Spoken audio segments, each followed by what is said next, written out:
Alors mes petits chats, j'espère que vous allez bien. Moi j'ai passé un super beau mariage, honnêtement. J'ai passé un beau moment parce que ça me fait plaisir de voir des gens sincères qui s'aiment réellement, contrairement à d'autres personnes qui le prétendent. Et notamment ce matin.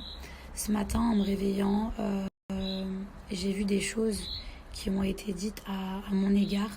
Et je suis quelqu'un, je m'exprime très très très rarement, mais alors vraiment pas du tout sur ma vie privée, tout simplement parce que je déteste qu'on crache dans l'eau qu'on a bu. Donc c'est vrai que moi je suis le genre de personne, je ne cracherai jamais sur mes ex. Quand je dis mes ex, vraiment les personnes qui ont compté pour moi, pas un bisou en télé-réalité. Et encore, voilà, je m'abstiens beaucoup. Mais quand j'estime qu'on a partagé 2 ans avec une personne, qu'on s'est donné à fond, on n'a pas le droit d'aller laver son linge sale en public, surtout quand cette personne-là n'est même pas connue. Parce que surtout que la personne connue, sans prétention aucune, des deux, entre lui et moi, c'est moi. Et moi, qui suis connue, j'ai même pas pris la parole. Alors quand je vois que cette personne, soi-disant, n'était pas avec moi pour le buzz, n'était pas avec moi pour une certaine notoriété, alors que là, elle n'hésite pas à m'afficher. Finalement, je me rends compte que beaucoup de gens autour de moi avaient raison. Quand j'apprends dans mon entourage que derrière mon dos, il veut être certifié, alors qu'il travaille dans le bâtiment. Donc déjà, si t'es pas intéressé par cette notoriété, pourquoi tu veux être certifié? Bref, de toute façon, je vais pas trop m'étaler parce que j'ai horreur de ça. Et je suis la première à critiquer justement les couples ou les ex qui s'en mettent plein la tête parce que je trouve ça tellement triste. Et franchement, ça me brise le cœur de devoir prendre la parole. Bref, j'ai même pas envie de mettre un filtre tellement j'en ai rien à foutre. Mais je suis choquée en fait. Je suis choquée parce que je comprends pas comment des personnes qui prétendent vous aimer ou vous avoir aimé peuvent vous vouloir autant de mal, vous tirer autant vers le bas.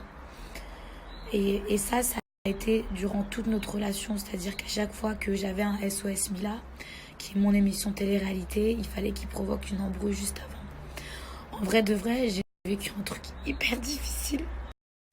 Je suis désolée, franchement, j'aime pas faire ça. J'aime pas m'exprimer sur les réseaux sociaux, mais je peux pas laisser une personne me souiller, je peux pas laisser quelqu'un raconter des mensonges sur moi. Et comme par hasard, cette personne, elle attend que le mariage soit terminé, elle attend que je dois rentrer à Paris ce soir. Tout ça dans le seul but de me mettre mal. Et franchement, j'ai gardé le silence pendant 2 mois. Et je sais que j'ai reçu beaucoup de messages où les gens m'ont dit franchement, Mila, t'es forte, tu tiens le coup. Combien de fois, franchement, pendant une semaine, j'ai pas voulu snapper, j'ai rien voulu faire, mais je me suis dit, ne serait-ce que pour mon public, faut juste que je garde la face, faut que je fasse comme si de rien n'était, ne serait-ce que pour les femmes qui vivent des situations encore plus difficiles que la mienne. Je me suis dit, il faut que je prenne sur moi, il faut que je sois un exemple. Mais franchement, je suis humaine comme tout le monde et ça me fait péter un plomb. En fait, pour ceux qui n'ont pas suivi, je suis restée avec une personne pendant 2 ans. Et ce matin, quand je me réveille, je vois qu'il est en train de me pourrir sur les réseaux sociaux. Alors que je déteste ça, encore une fois, je vous ai dit, j'ai même critiqué les gens qui s'affichaient. Et pour moi, c'est un échec de devoir prendre mes réseaux sociaux. Mais je vous dis d'un autre côté, c'est une libération. C'est une libération pour moi parce que franchement, pendant des mois, j'ai dû faire semblant, j'ai dû prendre sur moi, j'ai dû sourire alors que j'avais juste envie de pleurer, j'avais juste envie de me cacher. Et je suis sûre qu'il y a des femmes qui ont été dans ma situation et qui savent à quel point c'est dur. Même de pardonner l'inacceptable parce qu'on aime. Et là, en fait, je trouve que c'est trop. C'est-à-dire que je mérite pas ça. Non seulement je me fais prendre pour une conne, je me fais humilier, mais en plus, on vient m'afficher sur les réseaux sociaux. Je vais m'exprimer qu'une fois. Et vraiment par obligation. Et comme je vous l'ai dit, c'est un soulagement pour moi parce qu'enfin, vous allez savoir les choses. Et je l'ai pas fait avant parce que je cherchais pas à ce que les gens aient pitié de moi tellement j'avais honte. Juste par fierté en fait. Et peut-être que je voulais pas m'exprimer avant aussi parce que je savais que le jour où je le ferais, ce serait vraiment la fin. Et parfois, en fait, on esquive. Et je pense qu'à partir du moment où on trouve des excuses à une personne, c'est qu'il faut partir. Parce que, En fait, je vais vraiment la faire courte. Je suis restée avec cette personne et j'arrêtais pas de recevoir des messages. Les gens, ils me prévenaient, ils me disaient Mila, mais même des gens que je connaissais même pas. Mila, il a fait un halal, c'est un mariage religieux. Il a 2 enfants, il te ment. Et moi, j'y croyais pas. C'est-à-dire que le mec, au-dessus de lui, il y avait le soleil. Jamais j'y aurais cru. Je vivais H24 avec lui. Je les regarde dans les yeux. Je lui dis, mais si t'avais des enfants, tu me l'aurais dit quand même. Enfin, des enfants, c'est pas une honte, c'est pas un péché, ça se cache pas. Il m'a juré père et mère que c'était faux. Et en fait, dans Moundir, l'histoire, elle a explosé. Pendant que j'étais en train de crever de faim sur une île. Et vous avez vu les images. Vous avez vu à quel point je l'avais dans la peau, à quel point j'étais en sang sur lui. Je voyais que par lui. Et cette histoire, elle a explosé, donc la fameuse histoire de Aquababe. Et je me suis jamais exprimée là-dessus parce qu'il m'a montré des certificats de naissance. Il a envoyé des gens m'appeler, des trucs, mais il a menti à mes parents. Il m'a dit, mais c'est faux, c'est le fils du voisin, mais des histoires à dormir debout. Et déjà, quand on rentre d'un tournage, on est faible. Encore plus psychologiquement quand on rentre de Moundir. Et peut-être que j'avais pas envie de voir la vérité en face, en fait. Donc j'ai encaissé. Et j'ai encaissé. En septembre, l'histoire, elle a réexplosé. J'ai vraiment fait mon enquête par moi-même et j'ai découvert. De là, il m'a dit, je t'ai caché mes enfants parce que j'avais pas envie de te perdre. Je savais que si je te disais que j'avais des gosses, je t'aurais perdu. Mais si t'étais plus avec la mère de tes enfants, soi-disant, pourquoi m'avoir menti? Ça, c'est un mensonge parmi tant d'autres. C'est une goutte dans l'océan. Et quand je suis rentrée de Moundir, il a essayé de retourner la situation. Il m'a fait la misère avec Julien Bert. C'est simple, il m'a inventé une vie, il m'a dit que je l'avais trompé pour étouffer son histoire à lui. Vous imaginez le retournement, la manipulation psychologique. Et j'étais tellement faible que moi, je me suis remise en question, vous imaginez. Limite, dans ma tête, j'ai douté, je me suis dit, mais j'ai fait quelque chose de mal, en fait. Bref, vous savez quoi, j'ai fini par savoir la vérité. Comme je vous l'ai dit, j'ai fini par découvrir, par mener ma petite enquête, parce que dans mon cœur, en tant que femme, je sentais qu'il y avait un truc qui allait pas. Et de là, il m'a dit, mais c'est fini avec cette femme, mais t'es folle, je suis avec toi H24, c'est fini. Juste, j'ai des enfants et tout. Et franchement, par amour, j'ai accepté. Je me suis dit, mais c'est vrai, ça doit être fini avec cette femme. Peut-être qu'il me l'a pas dit parce qu'il avait peur de me perdre. Mais c'est vraiment fini, vu que quelle femme accepterait que son homme, il vive avec une autre qui s'affiche sur les réseaux sociaux et qui rentre pas chez lui le soir. Donc je me suis dit, cet homme-là, il m'appartient.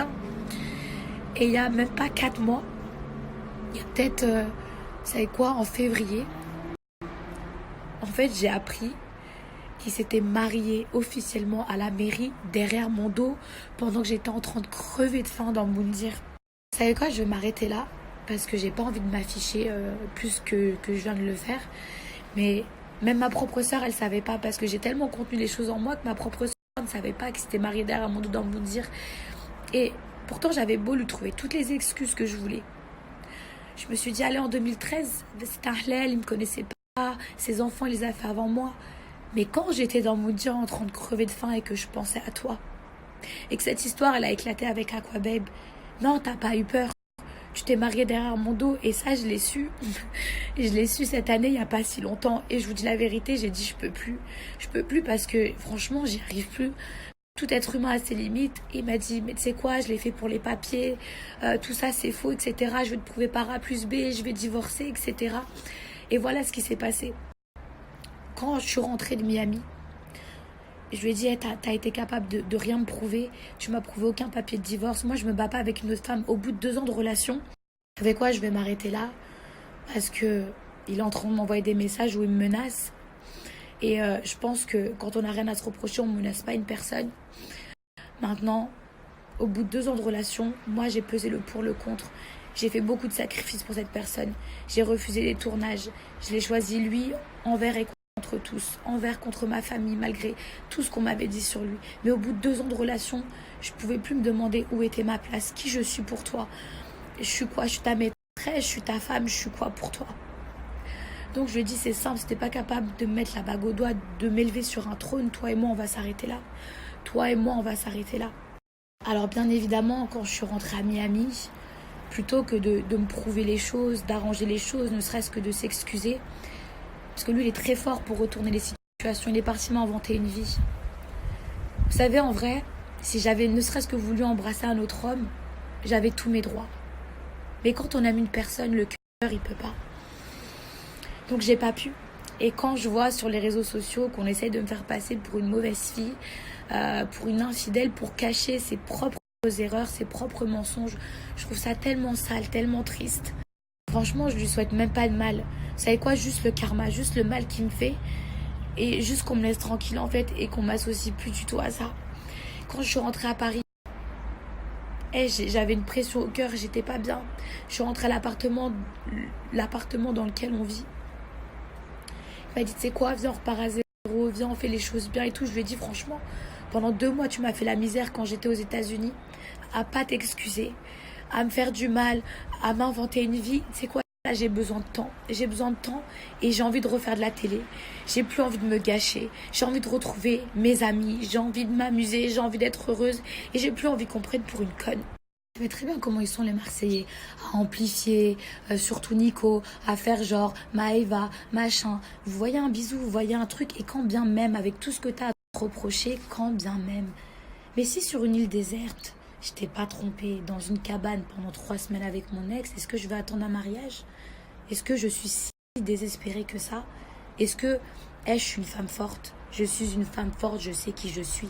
C'est-à-dire que moi, dans ma vie, je viens de loin, j'ai mangé des pierres et il n'y a personne. Il n'y a personne qui va me détruire et encore moins un homme.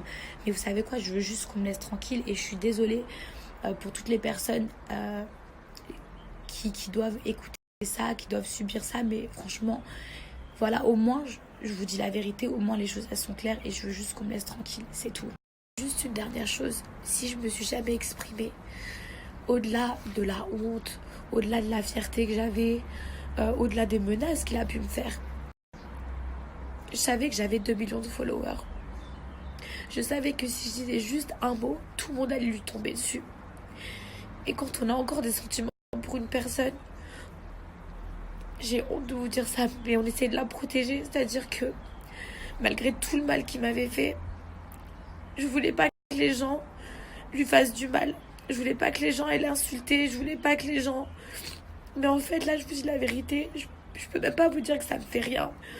Ça m'est égal. En fait, je veux juste qu'on me laisse tranquille.